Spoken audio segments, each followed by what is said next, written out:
Good afternoon, everyone. Happy Friday to you. Thanks for joining us on KREM 2 News First at 4. I'm Tom Sherry. It's good to have you with us. I'm Jane McCarthy. We do start with breaking news right now out of Seattle. Police officers responding to a shooting near Capitol Hill.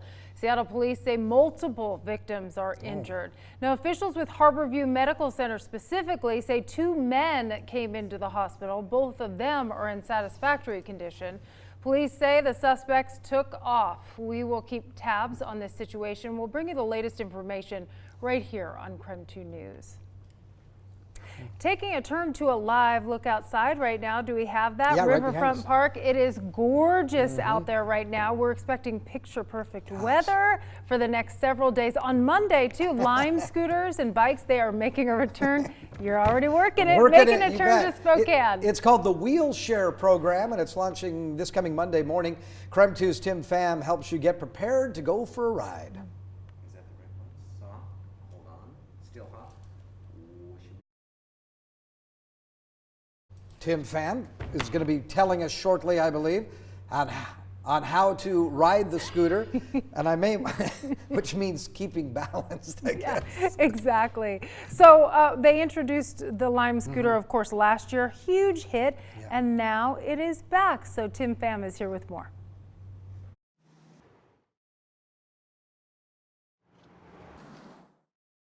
The Wheelshare pilot program was a huge hit in the fall. The city of Spokane tells me that about 150,000 people tried them out over a 2-month period.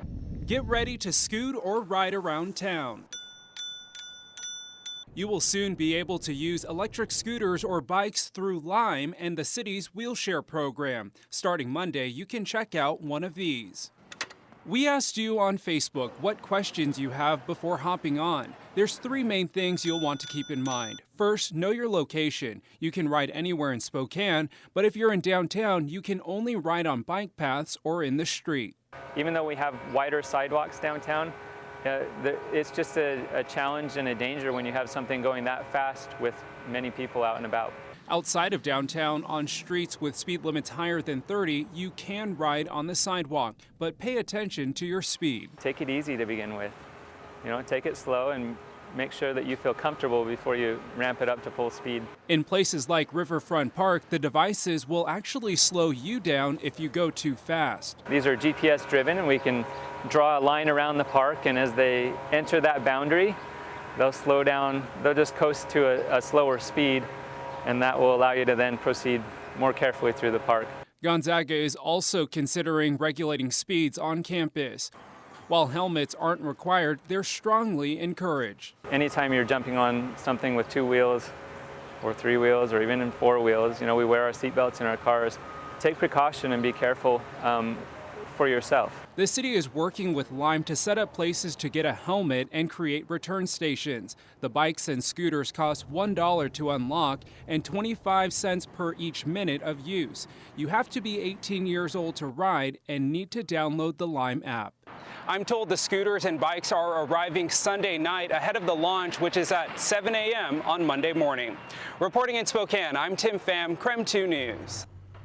Well, Washington's longest running water rights case has finally been settled. So get this, Yakima's Aquavella case, it started back in 1977. Oh my God. Drought conditions raised concerns about whether there would be enough water to go around. Now, 42 years later, nearly 2,500 water rights have finally been confirmed for people in that area. Well, it took 42 years, but now the community knows who has senior water rights and whose water will get cut off first, get cut off first in times of drought.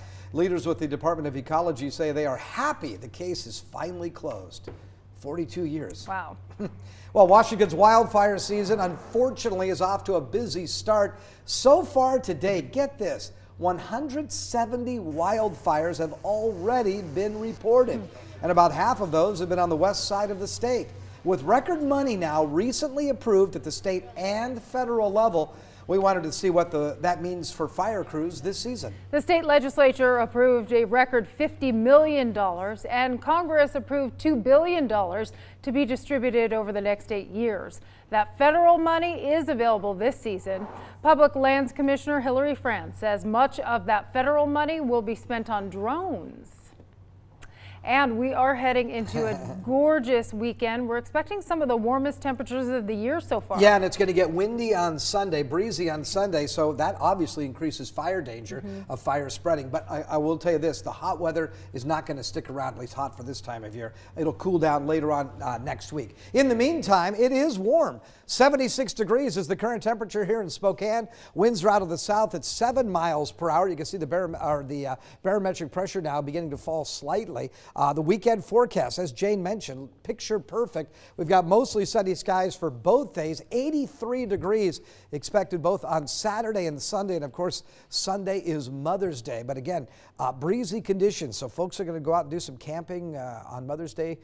Be very, very careful if you have any sort of an open fire. We cannot make any man-made fires this coming weekend, especially on Sunday. It's just not going to be able to happen. So keep that in mind. Well, we won't build any fires this weekend except in the grill. There you go. I like that. All right, today we are learning new details about the STEM school shooting in Colorado. So someone sent a letter to the school 5 months before the shooting. Yeah, it warned of violence and bullying happening at the school that could lead to retaliation. Whitney Ward joins us in the studio with the latest. Good afternoon, both of you. Yeah, that letter was actually written by a school district official, and it contained information from an anonymous parent of a high school senior. So according to the letter, there's an extremely high drug culture at that STEM school. That parent went on to say that many students are suicidal and violent. That anonymous parent called it the perfect storm and expressed concerns about a repeat of Columbine. The school district official who wrote that letter says all of the concerns were reported to the sheriff's department. However, STEM school leaders are disputing those claims. The school also then filed a lawsuit back in January against that anonymous parent, claiming defamatory statements were made. Now, CBS did obtain a copy of the lawsuit. The school is asking a judge to issue a subpoena that would force the phone company to reveal the parent's identity. Now, with this new information, parents wondering why that lawsuit first hasn't been settled and if taking action on the parents' concerns instead of filing a lawsuit against them could have prevented this week's shooting. Of course, that's something we may never know. As for the investigation, deputies with the sheriff's department are still combing through evidence, and there is a lot of it. The suspects were scheduled to be in court today to learn the charges against them. The hearing, though, was moved until next week. Now, prosecutors haven't decided yet whether the 16-year-old female suspect will be charged as an adult. Jane, Tom?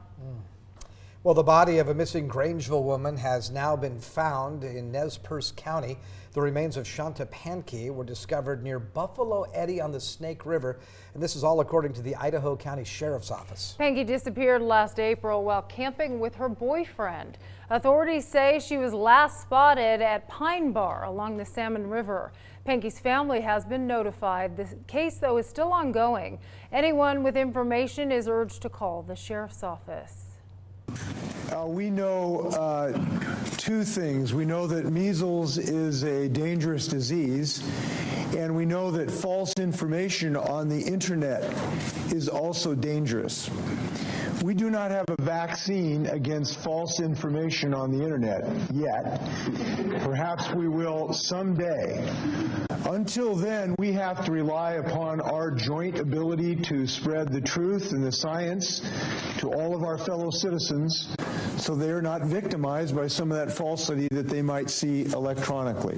Washington Governor Jay Inslee signed a bill into law today limiting exemptions for vaccinations. The new law removes philosophical or personal exemptions for the measles, mumps, and rubella vaccine. Washington was one of 17 states to allow some type of non-medical vaccine exemption.